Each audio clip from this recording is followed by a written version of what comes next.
की आ गई। अंत में जाकर गुरु बाबा से उन्होंने प्रार्थना किया। गुरु बाबा ने कहा संतान आपको होगी, लेकिन बिहार का आश्रय लेना होगा। जब भी भारत के भूमि में कोई कमाल होगा तो बिहार करेगा। आज भी भाष्यकार भगवान रामानुजाचार्य के दर्शन के धर्म ध्वज को कोई फहरा रहा है तो हमारे स्वामी जी फहरा रहे हैं दुनिया में। कहते 10 वर्षों तक ये आयोजन श्री भाष्यकार भगवान रामानुजाचार्य के सहस्त्राब्दी समारोह शुरू हुआ है, अभी भी चल रहा है, स्मृति समारोह चल रहा है। कहा बिहार से ही कल्याण होगा आपका।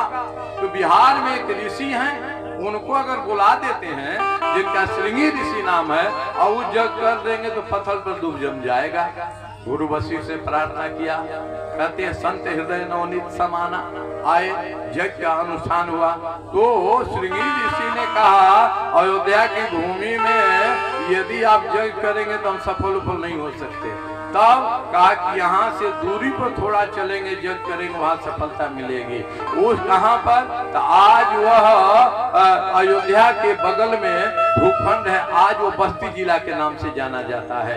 उस बस्ती जिला में कहा ये भूखंड है। देखो यज्ञ का एक महात्मा स्तंभ भी होता है, हर जगह नहीं करनी चाहिए। कहते हैं कहा इसी भूमि पर यज्ञ करेंगे तो सफलता होगा। वहां जाकर के यज्ञ किया और उस स्थान का नाम का गांव का नाम बुद्ध स्थल का पड़ गया मखौड़ा। जाना अयोध्या तो मखौड़ा का जरूर दर्शन करना।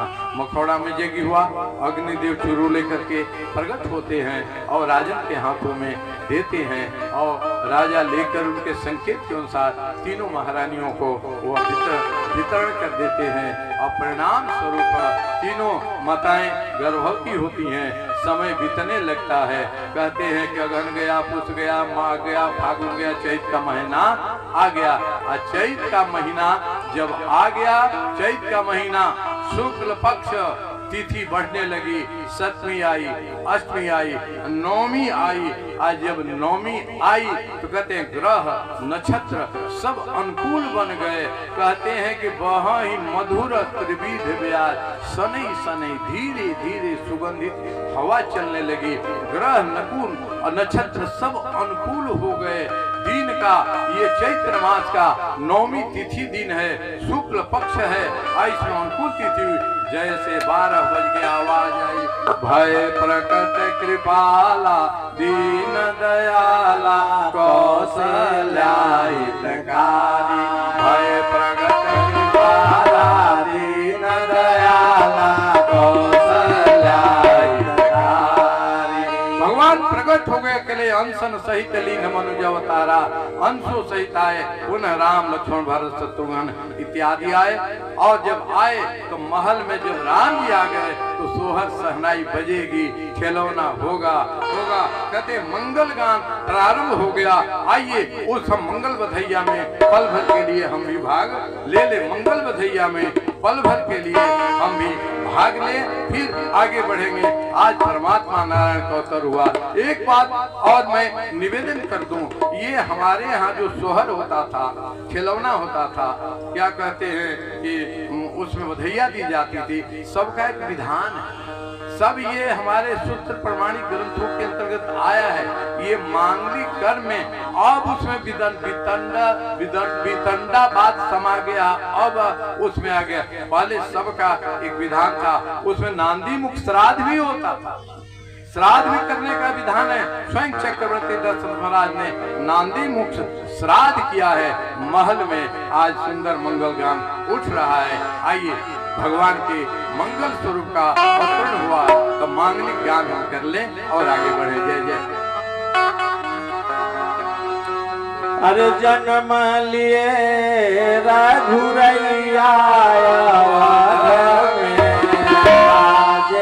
बधैया, जन्म लिए रघुरैया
महोत्सव की जय। कथा आगे बढ़नी है, इसलिए संकेत में झांकी देख करके बड़े बड़े स्टेशनों पर थोड़ी गाड़ी रुकेगी, जंगले से झांकते चलिएगा। अब हुए उत्सव मनाया गया, सब आनंद हुआ, नामकरण संस्कार हुआ, राम लक्ष्मण भरत शत्रुघ्न चारों का नामकरण हुआ। गुरु गृह गए पढ़म रघुराई, अल्पकाल विद्या सो पाई। जनेऊ नहीं हुआ, बड़े हो गए। अब थोड़ा बड़े हो गए, अब पढ़ाई करने लगे। अब 13 वर्ष के हो गए। 13 वर्ष के जब हो गए तो चक्रवर्ती दशरथ महाराज को चिंता हो गई। एक को देखनहरू छेकनहरू नहीं आया, लगता है कि अब बबुआ के हाड़ में हल्दी लागेगा उगेगा नहीं। मैं नहीं कहता, वाल्मीकि रामायण में लिखा है कि दशरथ चिंतित थी। दशरथ को चिंता हुई कि लगता है कि बबुआ के हाड़ में हल्दी लगने वाला नहीं है। विचार करना रे कलयुग के जीवो, तुम किस देश में राष्ट्र में रहते हो? अगर तुम बच्चियों का सम्मान नहीं करोगे, बच्चियों के पिता का सम्मान नहीं करोगे, तो एक दिन ऐसा समय आएगा तुम्हारे बाबू के हाड़ में हल्दी लगने वाला नहीं है। नक्शा बना करके माड़ो को बताना पड़ेगा कैसे माड़ो गाड़ा जाता है, ऐसे मटकोरा होता है, ऐसे कलसा होता है, ऐसे गुरहती होती है, ऐसे सतपदी होती है। समय बीत गया, चिंता मत करना, इसलिए सम्मान करो। आज चक्रवर्ती, वह चक्रवर्ती दशरथ महाराज है जिसे भांग भांग में अपना आसन पर कुबेर महाराज बैठाते हैं। उनका बेटा का विवाह नहीं हो रहा है। संयोग से बड़ी चिंता हुई। तब गुरु वशिष्ठ ने कहा, चिंता मत कीजिए, साधु के यज्ञ से इनका पदार्पण हुआ है, कोई साधु ही आएगा तो इनका विवाह होगा। बस वही विश्वामित्र भगवान आ गए। विश्वामित्र भगवान हमारे बक्सर से गए। जब गए तो चक्रवर्ती मूर्छित होकर गिर गए। लोगों ने कहा चक्रवर्ती मूर्छित क्यों हो गए? कहा कि यही बाबा मेरे खंदा महरचंद दादा के समय आए थे तो सपना में राज्य लेकर के डूम के घर बिकवा दिया था। ये प्रगटे बाबा है, क्या करेगा, प्राण लेगा क्या? गिर गए। गुरु वशिष्ठ की जगह है। कल आप रो रहे थे ना, ये काम बनाने वाला वही बाबा है, अगुआ बन करके आए, काम आपका सिद्ध हो जाएगा। जब गए तो उन्होंने कहा क्या चाहिए? राज दूं, कोष दूं, खजाना दूं, गौ दूं, ढेर भूमि धन, कोसा देव आज सहरोसा, जितना मांगो दे देंगे। कहा राजन मुझे धन की जरूरत नहीं है, धन की जरूरत होती लोभ होता तो मैं गाधी तनय, गाधी का बेटा, राजा का बेटा, राजा छोड़कर मैं क्यों आता? भूमि की जरूरत होती तो मैं राजपाट छोड़कर क्यों आता? गाय की ही मुझे जरूरत है, मैं छोड़कर क्यों आता? ना ना, मैं भूमि लेने नहीं आया हूँ। मन ही विश्वामित्र कहा, मैं भूमि पति को ले जाने आया हूँ। मैं गाय लेने नहीं आया हूँ, मैं गोपाल को ले जाने आया हूँ। मैं कहा धन लक्ष्मी लेने नहीं आया हूँ, लक्ष्मीपति को ले जाने आया हूँ। जब राम जी को जैसे मांगा विश्वामित्र ने कि जग की रक्षा के लिए दे दीजिए, राजा चक्रवर्ती ने कहा प्राण में दे सकता हूँ लेकिन दे न बनहि राम गोसाई, राम को मैं नहीं, प्राण मुझे ले लीजिए लेकिन राम को मत लीजिए। तब चक्रवर्ती दशरथ को गुरु वशिष्ठ ने समझाया कि देखिए ये सामान्य साधु नहीं है। कहा वो तो मुझे मालूम है, प्राण मांग रहे हैं। कहा कि कल आप कह रहे थे ना क्या कि विवाह बबुआ का होगा कि नहीं, तो यही अगुआ बनकर आए हैं। चक्रवर्ती दशरथ को गुरु वशिष्ठ ने समझाया। गुरु वशिष्ठ बहुविधि समझाई। बहुविधि समझाई माने बहुत प्रकार से समझाया। देव ले जाकर समझाया कि देखिए उस समय इनका प्रभाव जानते हैं ना, बनारस पहुंचवा दी, आओ माओ कीजिएगा तभी कुछ कर देंगे, एक प्रकार से। दूसरे प्रकार से समझाया, देखिए यज्ञ की रक्षा के लिए बक्सर ले जाने के लिए आए हैं, आज यज्ञ से ही नहीं ये आए हैं संसार में, तो जिस हेतु से आए हैं इसमें दाने में आपका क्या लगता है? डांट कर बोला। और थोड़ा ठंडा हुए चक्रवर्ती तो कहा, हे चक्रवर्ती आप कल मुझसे कह रहे थे ना बबुआ लोग का ब्याह होगा कि नहीं, हार में हल्दी लगेगा कि नहीं, यही बाबा है ले जाएगा तो आपका काम बन जाएगा, बहू आ जाएगी। गुरु वशिष्ठ बहुविधि समझाई। बहू आपको कैसे आएगी समझाया। गुरु जी की बात को मान गए और कहा ले जाइए, माता पिता के समान रखिएगा। गुरु जी लेकर के आए और लेकर के आए तो गुरु जी की यज्ञ को उन्होंने सफल कराया। किसका हेतु है? गुरु वशिष्ठ हर विश्वविद्यालय में हर विभाग नहीं होते हैं। उस समय नया नया 2 विभाग खुला था।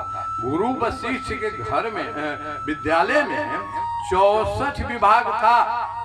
64 विभाग था और 64 विभाग की विद्या राम जी को मिल गई थी।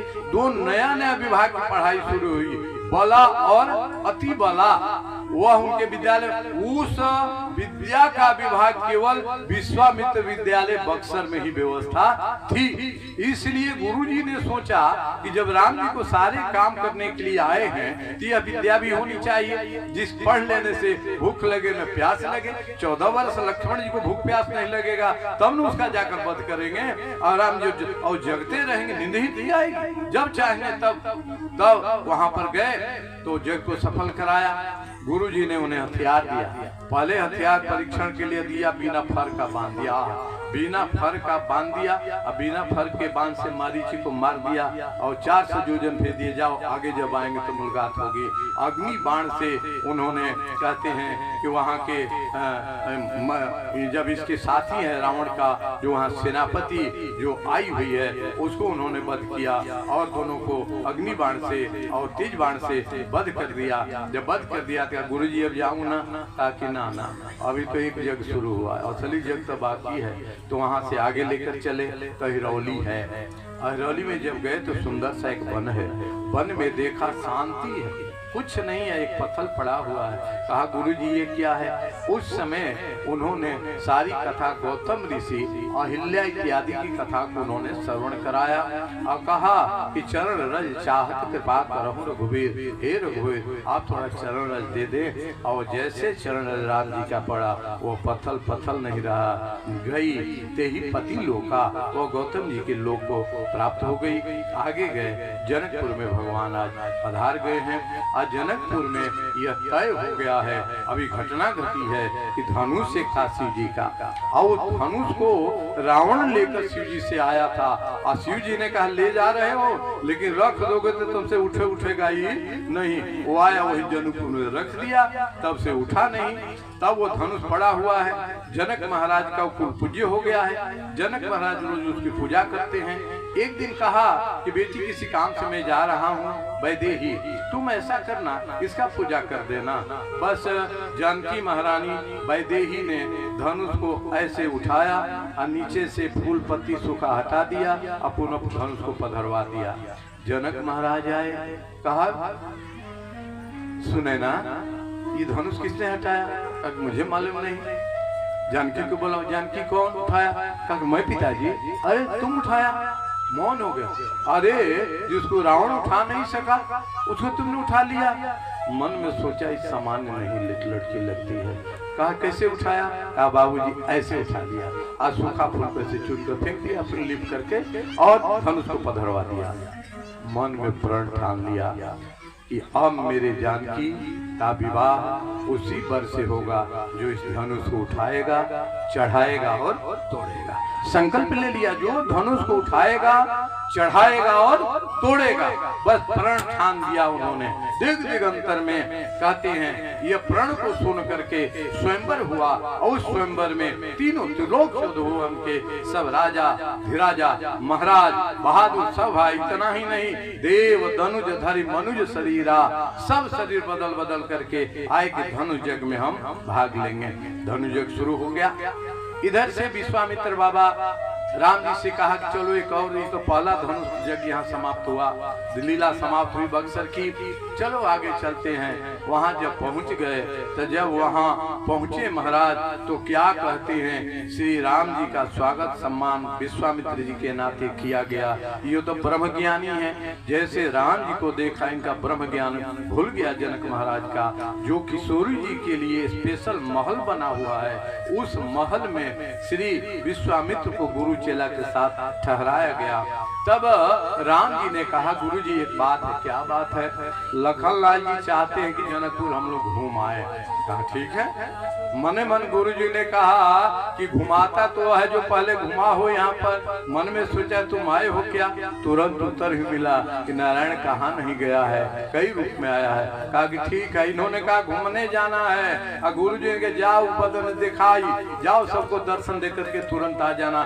चल पड़े और पूरे मिथिला में हाला हो गया है कि दो सुंदर सुंदर द्वय किशोर, सुंदर श्यामल गौर दो किशोरा आए हुए हैं, अद्भुत आनंद दे रहे हैं। आज जनकपुर की स्थिति क्या बनी है, मेला के समान बना है, सब निहाल हैं। और इस निहाल की चर्चा को कौन वर्णन कर सकता है। मेला लगा हुआ है। अब विश्वामित्र बाबा दो इस मेला में पहुंचे हैं, दो चेला के लेकर के, सब वही परिस्थिति, भीड़ लगी हुई है, देख रहे हैं। आइए इस मेला के किसी कोना में हम भी खड़ा होकर के दर्शन करें मेला का। नारायण मेला का ये दर्शन करें। इस मेला के चारों तरफ 44 की श्रृंखला में टुकड़ियां लगी हुई हैं। इन टुकड़ियों का क्या मतलब है आगे रहस्य के अनुसार कभी चर्चा समय पर होगी, लेकिन गए हैं आज मिथिला का दर्शन दे ले। ये मिथिला समान नहीं है, हमारे धराधाम पर 3 नगरी है। एक को ज्ञान नगरी कहते हैं, एक को देह नगरी कहते हैं। जहाँ की चर्चा मैं कर रहा हूँ विदेह नगरी है। इस विदेह नगरी में मेला लगा हुआ है। नारायण